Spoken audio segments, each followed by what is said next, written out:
Good morning, students. Dear students, today we are going to start lesson 4, Culture and Socialization. Culture means संस्कृति and socialization यानी कि समाजीकरण, यानी कि समाज में रहते हुए हमारी संस्कृति और समाजीकरण का क्या महत्व है. Firstly, we read the main points. What is this in this lesson? Society is defined as a web of social relationship. संबंधों का जाल कहा जाता है सोसाइटी को. All human societies are marked by culture. हर सोसाइटी का अपना कल्चर होता है. Tylor defines culture as the complex whole which includes knowledge, morals, laws, customs and other capabilities and habits acquired by man as a member of society. Tylor है जो वो कहते हैं कि जो सोसाइटी हमारी बहुत कॉम्प्लेक्स है. यहाँ पर हमें नॉलेज होने चाहिए, मोरल्स होने चाहिए, कानून होना चाहिए, कस्टम्स होने चाहिए और हमारे अंदर योग्यता होनी चाहिए हैबिट्स को एक्वायर करने की. Clyde Clark defines culture as a total way of life of people. Clyde Clark हैं जो वो कहते हैं कि जो हमारा कल्चर है वही हमारा पूरा जीवन है, यानी कि इंसान का जो कल्चर है वो सबसे महत्वपूर्ण होता है. 10. Culture consists of all the learned and shared ways of thinking, feelings. It is lens through which we perceive and evaluate the world around us. It affects everything that we think, do or feel. कि जो हमारा culture है वो हमें सिखाता है, हमारी thinking को शेयर करना सिखाता है. कहते हैं वो हमारे लिए लेंस की तरह है जो पूरे वर्ल्ड को इवैल्यूएट करना, मापना हमें सिखाता है क्या सही है क्या गलत है. और कल्चर ही हमें सोचना, फील करना, कोई काम करना सब कल्चर के द्वारा ही हमें सिखाया जाता है. Now main characteristics of culture. Do you understand बेटा about the culture? Culture is most important thing. It makes our thinking, our thought, our ideal, our feelings सब चीज़ें कल्चर के द्वारा ही हमें सिखाई जाती हैं. Major characteristics of culture. Culture is learned. It is an acquired behaviour. Culture है जो वो सीखा जाता है, यानी कि कल्चर से हम बहुत कुछ सीखते हैं. इसको हम ग्रहण करने वाला बिहेवियर है, यानी कि हम अपने आसपास से सीखते हैं इसमें. फिर इसमें animal society and human society. अब देखिए animal society. Majority of behaviour is instinctive, inherited and genetically pattern. Behaviour are common to all normal members of a species.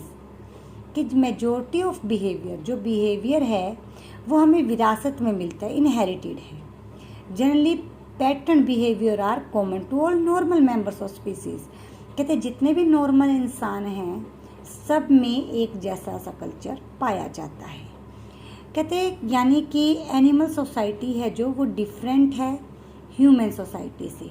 Animal society human society से बिल्कुल अलग है. जो एनिमल्स होते हैं उनका कोई भी कल्चर नहीं होता. Majority of behaviour is acquired.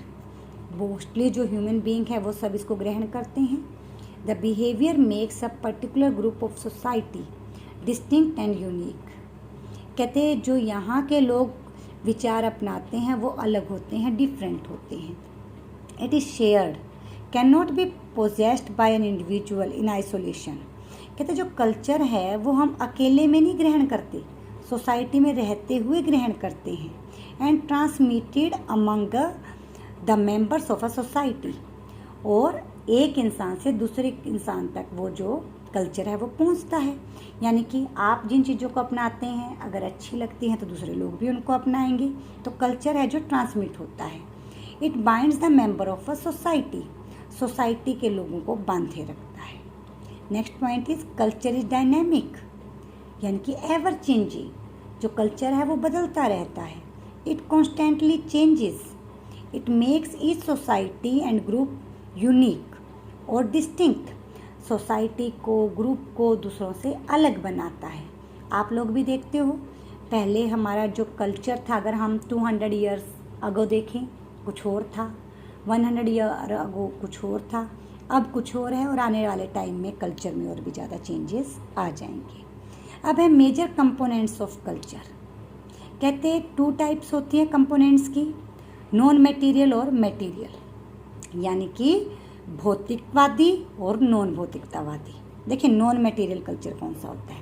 It refers to the abstract और intangible elements of culture such as the ways of thinking and patterns of behaviour. Non material culture है जो उसमें फोकस किया जाता है थिंकिंग के ऊपर और बिहेवियर के ऊपर। It includes the normative and cognitive dimension of culture.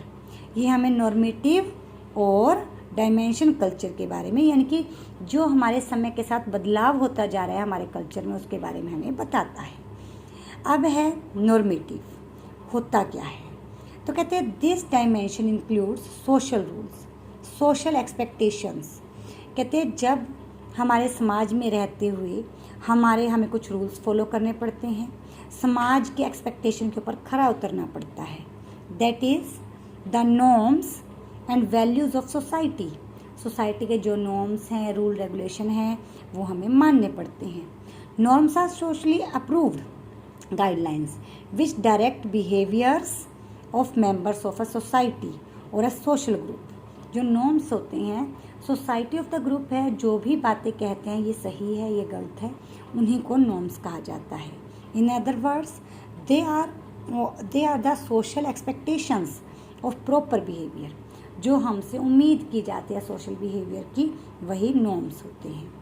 Norms usually vary across scientist and even with in the same society across different social groups. कहते जो नॉर्म्स हैं हर सोशल ग्रुप के लिए वो अलग अलग होते हैं। A social norms is not necessarily actual behaviour. जो सोशल नॉर्म है जरूरी नहीं है कि वही हमारा बिहेवियर भी हो। कहते unwritten rules most of human actions is norm government. कि जो अनरिटन रूल्स होते हैं हमारी सोसाइटी के द्वारा बनाए गए होते हैं, वो खुद रिटर्न थोड़ा ना होते हैं। कहते वो भी क्या होते हैं? नॉर्म गवर्नड होते हैं। इनकी टाइप्स कौन कौन सी है देखिए। पहले है फोक वे, मोर्स, लाज। फोक वे में आ जाता है बेटा, it refers to traditional customary ways of thinking. Folkways होता है जो हमारे ट्रेडिशन से चलता आ रहा है, कल्चर, सोच है, फीलिंग्स हैं, बिहेवियर है, वो सब फोक वेज में आता है जो पहले से चलता आ रहा है। Most people confirm to folkways out of habit. बहुत सारे लोग इसको अपनी हैबिट बना लेते हैं। They are the lesser order of norms as they are not as stricted and forced as mores or law. कहते ये जो हमारे द्वारा बनाए गए कानून हैं ये उतने फोर्स नहीं करते हमें अपनाने के लिए जितना कि ये कानून है। अगर कानून में लिखी हुई बातों को हम नहीं मानेंगे तो हमें फोर्स किया जाएगा। मोर्स यानी कि moral values. Mores are higher order norms link to the core values of group. They are considered vital for the group and are expressed as must और must not behavior। यानी कि moral values आपको बताती हैं आपको क्या करना है और क्या नहीं करना। They are more strictly enforced as compared to folk way। folk way की बजाय ज़्यादा ये strict होते हैं। एग्जाम्पल देखिए, behaving in a decent manner when you go out, not eating non-veg when visiting religious places। देखिए हमारे moral values हैं कि आप किसी के यहाँ जाते हैं तो डिसेंट वे से बिहेव करना, कहीं मंदिर वगैरह में गए हैं तो वहाँ पर नॉन वेज नहीं खाना, मेंटेन साइलेंस इन हॉस्पिटल में साइलेंस बना के रखना, मोरल वैल्यूज़ हैं ये। उसके बाद है law, most formal definition of acceptable behaviour. Law होता है किसी चीज़ को एक्सेप्ट करना। They are the formal standardize expression of norms. Standard वो है नॉर्म्स हैं जो आपको फॉलो करने पड़ते हैं। Usually those norms are qualified as law about which society feels strongly. यानी कि सोसाइटी के द्वारा स्ट्रॉन्गली ये फॉलो करने पड़ते हैं। दिस इज़ योर टॉपिक बेटा, you have to read this topic at home. Thank you, have a nice day.